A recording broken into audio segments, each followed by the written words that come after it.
Hello student, आप लोगों का इस चैनल पर स्वागत है। और जैसा कि यहाँ पे एक बच्चे का कमेंट आया था कि जो आपका यूनिट 10 है उसको समझाने के लिए, तो बच्चों आज इसी के बारे में मैं चर्चा कर रही हूँ, यही हम लोग पढ़ेंगे। तो ये जो यूनिट 10 है हमारा, वो है समावेशी शिक्षा के बारे में। अब ये समावेशी शिक्षा होती क्या है? देखिए, जैसे कि नाम से ही इसके पता चल रहा है कि समावेश करना, सब चीज़ों को मिलाना। अब चीज़ों से मतलब है कि हर तरह के बच्चों को समावेश करना शिक्षा में। तो यहाँ पे इसको अगर इंग्लिश की में कहेंगे तो इंक्लूसिव एजुकेशन कहते हैं इसको। और जो समावेशी शिक्षा है इसको हम लोग देख लेते हैं ये है क्या। तो समावेशी शिक्षा जो है इसका अर्थ है कि सभी तरह के बच्चों को शिक्षा में शामिल करना, चाहे वो सामान्य है। अब नॉर्मल बच्चे का आईक्यू कितना होता है? जैसे 91 से 110 तक होता है। और विशिष्ट बच्चे जो बहुत प्रतिभाशाली हैं, जो गिफ्टेड, जो कहते हैं गॉड गिफ्टेड बच्चे हैं, बहुत ज़्यादा प्रतिभाशाली हैं, उनका आईक्यू क्या होगा? 130 से 140 तक हो सकता है। और इसके इन सामान्य बच्चे और विशिष्ट बच्चों के साथ ही जो अक्षमताओं वाले, जो अक्षमताएं हैं, जिन पर कमियां हैं, जो दिव्यांग बालक हैं, उनको शामिल करना। जो बच्चे देख नहीं सकते हैं, जो अच्छी तरह सुन नहीं सकते हैं, या किसी अंग में उनके परेशानी है, या अंग विकलांग हैं वो लोग, तो उनको भी इस शिक्षा में सबके साथ, जो सामान्य बच्चे हैं, विशिष्ट बच्चे हैं, सबके साथ उनको पढ़ाना और सारी जो उनकी आवश्यकताएं हैं उनको पूर्ण करना, इसे ही समावेशी शिक्षा कहते हैं। कि जैसे कि यहाँ पे समझाया गया है कि अक्षमताओं से युक्त दिव्यांग बालक हों, सभी एक साथ एक ही विद्यालय में शिक्षा ग्रहण करते हैं और विद्यालय में उपलब्ध शिक्षा अनुभव, जितने भी विद्यालय में शिक्षा अनुभव उनको मिलते हैं, उसको अच्छे से प्राप्त कर सकते हैं और अपने व्यक्तित्व में सकारात्मक परिवर्तन लाते हैं। क्योंकि जब उन बच्चों के साथ, जो नॉर्मल बच्चे हैं, जो गिफ्टेड बच्चे हैं, उनके साथ उनको बैठाया जाता है, पढ़ाया जाता है, तो कहीं ना कहीं जो भावना है उनके अंदर कि ये बच्चे कम है, या वो अपने आप को कम समझते हैं कि हम नॉर्मल बच्चों से कम हैं, एक हीन भावना जो होती है वो ख़त्म हो जाती है और वो बच्चे अपना जो उनका विकास है वो अच्छी तरह से हो पाता है। तो अब इसकी आवश्यकता क्यों पड़ी उसको देखते हैं। इसकी आवश्यकता क्यों पड़ी? 90% विशेष आवश्यकता वाले जो बालक हैं वो ग्रामीण इलाकों में पाए जाते हैं, रहते हैं, जहाँ विशेष स्कूल नहीं होते। अब विशेष स्कूल कौन से हैं? जैसे जो बच्चे देख नहीं पाते हैं उनके लिए अलग से स्पेशल विद्यालय होते हैं। जो बच्चे अपंग हैं, यानी कि विकलांग हैं जो बच्चे, या उनको दिव्यांग कहेंगे, वो जो बच्चे हैं उनके लिए अलग स्कूल होते हैं। तो ये जो विशेष प्रकार के स्कूल हैं वो गाँव में नहीं होते हैं, वह जो आपके विलेज हैं वहाँ पे नहीं होते हैं और शहरों में होते हैं। तो उन सबको, इन बच्चों को समाज में अच्छे से शामिल करने के लिए, कि समाज में किसी तरह की इनकी अवहेलना ना हो, इस तरीक़ों को ध्यान में रखते हुए शिक्षा प्रदान करने की समावेशी शिक्षा की आवश्यकता पड़ी।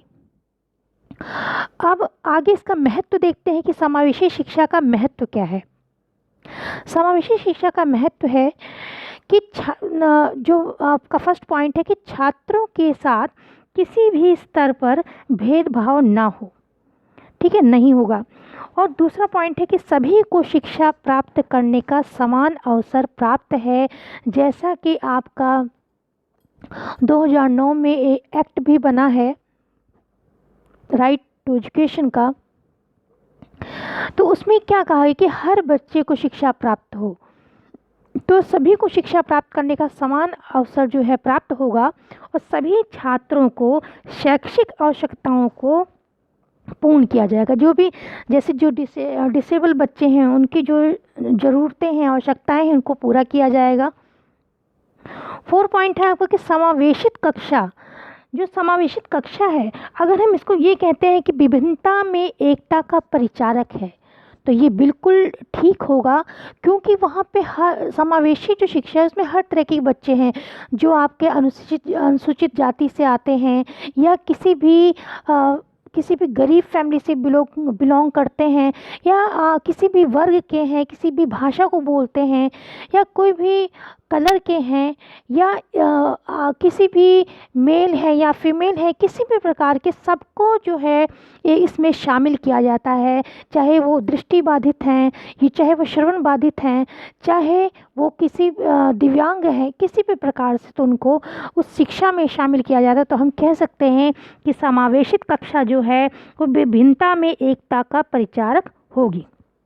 पांचवा पॉइंट है आपका कि ऐसा वातावरण वहाँ पर प्रदान किया जाएगा कि सभी बच्चे जो हैं उनमें सामंजस्य की भावना, यानी कि अब देखिए जो नॉर्मल बच्चे हैं और जो विशिष्ट बच्चे हैं जो बैठेंगे तो एक सामंजस्य की भावना उनके अंदर।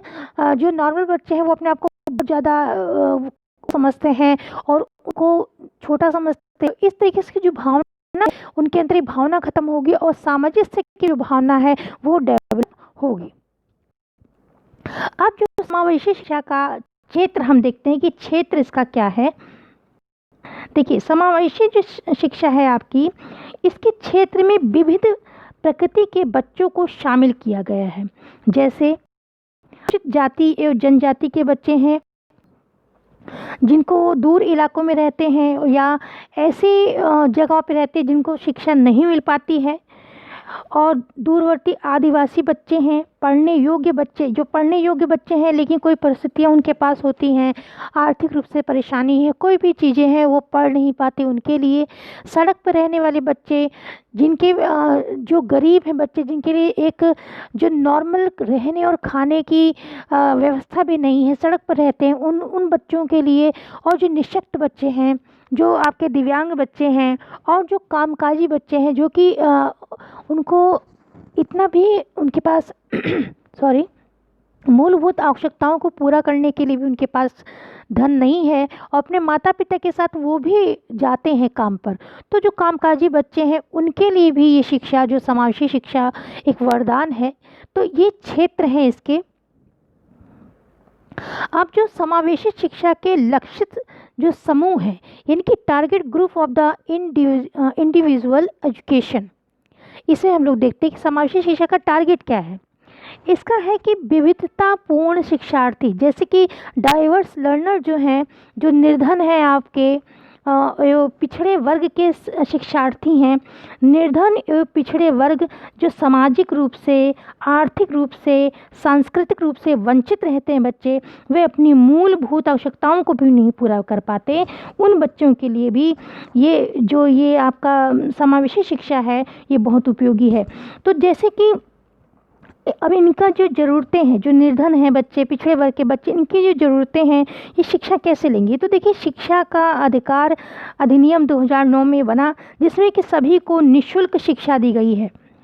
और एक बात ये बच्चों में इसमें लिखना भूल गई हूँ कि जो शिक्षा का अधिनियम कि सभी को निःशुल्क शिक्षा होगी, तो उसमें जो नॉर्मल बच्चे हैं देखिए उनके लिए ये रूल है कि उनको 14 साल तक निःशुल्क शिक्षा दी जाएगी, लेकिन जो निःशक्त बच्चे हैं उनके लिए 18 साल तक उनको निःशुल्क शिक्षा दी जाएगी। ये बात आप कहीं लिख लेना या ध्यान में रखना। और देखिए जो ऐसे बच्चे हैं जो निर्धन हैं, पिछड़े वर्ग के, उनके लिए मिड डे मील की और मुफ्त किताबें दी जाती हैं, स्कूल ड्रेसेस दी जाती हैं ताकि वो स्कूल में आएँ। और दूसरा है कि अनुसूचित जाति और अनुसूचित जनजाति वर्ग के शिक्षार्थी जो हैं उनके लिए उपयोगी है। और तीसरा आपका है हाशिए पर स्थित समूह। अब ये क्या होता है, ये होता है जो वंचित बालक होते हैं, ऐसे बच्चे जिनके जीवन में उनके पालन पोषण विकास और समायोजन शिक्षा के क्षेत्र में बाधाएं आती हैं और शिक्षा से वंचित रहते हैं, उनके लिए भी ये बहुत उपयोगी है। अब देखते हैं हम लोग कि ये अन्यथा अक्षम विद्यार्थी कौन से होते हैं। जो डिसेबल होते हैं वो विद्यार्थियों के बारे में पढ़ेंगे। जो बालक दृष्टि से बाधित हैं, दृष्टि से ठीक से देख नहीं पाते, या अंधे हैं, ये बिल्कुल नहीं देख पाते, और सुनने में भी अक्षम है, मैंने उनको सुनने में भी परेशानी है, शरीर के अंगों में किसी भी तरह की विकलांगता है, और मानसिक रूप से परेशान है, मानसिक रूप से कोई परेशानी है कि वो अपने उम्र के बच्चों के हिसाब से बहुत जल्दी नहीं सीख पाते हैं, उनको परेशानी होती है, तो इस तरह के बच्चों को हम अक्षम विद्यार्थी कहेंगे। तो अब जो है यहाँ पे हम जो भाषाई अधिगम, भाषा के तौर पे जो अधिगम है, भाषाई अधिगम अक्षमता का या कठिनाई को उसको देख लेते हैं। ये जो आपके यहाँ पे जो टर्म दी गई है लेक्सिया या डिस्ग्राफिया और डिसकेल्किया, ये आपके कई बार पेपरों में नेट में आ चुका है, इसीलिए इसको आप विशेष रूप से ध्यान दीजिए। पहला है आपका लेक्सिया, इसको कहते हैं जब हमको पढ़ने में, जब किसी बच्चे को पढ़ने में परेशानी होती है, अक्षरों और शब्दों में को पहचानना उसको कठिन होता है।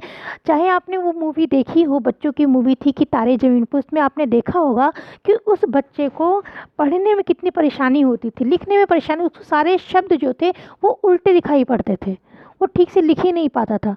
तो इस तरीके की जो परेशानी है उसको डिसलेक्सिया कहते हैं। और दूसरी है आपकी डिसग्राफिया, यानी इसमें लिखित अभिव्यक्ति वो नहीं कर पाता, लिख नहीं पाता, शब्दों को अभिव्यक्त नहीं कर पाता, शब्दों के लेखन में इसको कठिनाई होती है। तो इस तरीके की तकलीफ़ को हम डिसग्राफिया कहते हैं। और तीसरा आपका है डिसकैलकुलिया, इसको जब गणित में परेशानी होती है, जैसे गणित है, अंक गणित है, गणित अवधारणाओं की समझ में उसको कठिनाई होती है, और कोई चीज़ जब गिनता है, गणना करता है, उसमें भी उसको कठिनाई होती है, तब ये इसको डिसकैलकुलिया जो होती है परेशानी, इसको कहा जाता है। अब आगे जो है आप देखिए, समावेशी शिक्षा के दर्शन का विकास। ठीक है, तो इसमें क्या है, इसमें आप पहले ये देखेंगे कि अंतर्राष्ट्रीय परिदृश्य में देखेंगे कि वहाँ कैसे विकास हुआ। तो निःशक्त जन अधिकार की घोषणा जो हुई वो 9 दिसंबर को 1975 को संयुक्त राष्ट्र की आम सभा में घोषणा की गई थी सबसे पहले। अब उसके बाद दूसरा पॉइंट है आपका कि विशेष आवश्यकता शिक्षा विश्व सम्मेलन सलमान का 1994 तथा निःशक्त जन अधिकार की संयुक्त राष्ट्र परिषद में उस समय ये उद्घोषणा हुई थी। और इसको कहते हैं, इस जो ये बना था एक्ट, इसको जो ये council, UN council of right of person with disabilities जो है उसके लिए बना था। तो अब भारतीय परिदृश्य में देखते हैं, भारतीय परिदृश्य में है कि 1986 में शिक्षा नीति में चर्चा की गई थी। 1986 में शिक्षा नीति बनी है आपकी, उसमें भी इस बात की चर्चा की गई थी अधिनियम के बारे में। और फिर निःशक्त जन अधिनियम PWD 1995 में ये बना है एक्ट। और फिर 2016 में इसको रिफॉर्म किया गया है, इसमें और भी चीज़ें डाली गई हैं। तो लेकिन अब जो है, अगर अब की बात करते हैं तो 21 तरह की निःशक्तताएँ, यानी कि 21 तरह की जो परेशानियां हैं या निःशक्तताएँ हैं वो बताई गई हैं 21 तरह की। और दूसरी बात है, और एक मेन पॉइंट आपका ये है कि समावेशी शिक्षा में एक टर्म है उसको बाला कहते हैं, यानी कि अब ये जो समावेशी शिक्षा जब शामिल की गई है, आपने स्कूलों में देखा होगा या अस्पतालों में देखा होगा, मेट्रो स्टेशन पे देखा होगा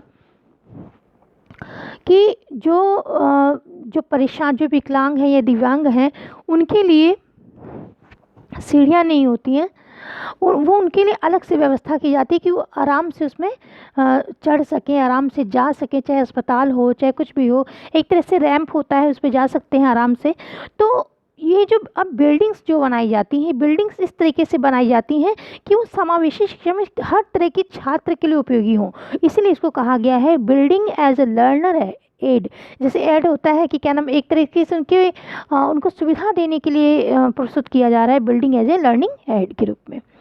तो अब ये आपका एक तरीके से वन पार्ट इसका पूरा हो गया है। अगर इसमें कोई चीज़ आपको समझ नहीं आई है तो आप उसको कमेंट के द्वारा बताइए। और इसको अगर आप पहली बार आए हैं तो इसको सब्सक्राइब कीजिए, और जो आपके बेल आइकन है उसको प्रेस कीजिए ताकि आपको नोटिफिकेशन मिलते रहें। So thanks for watching.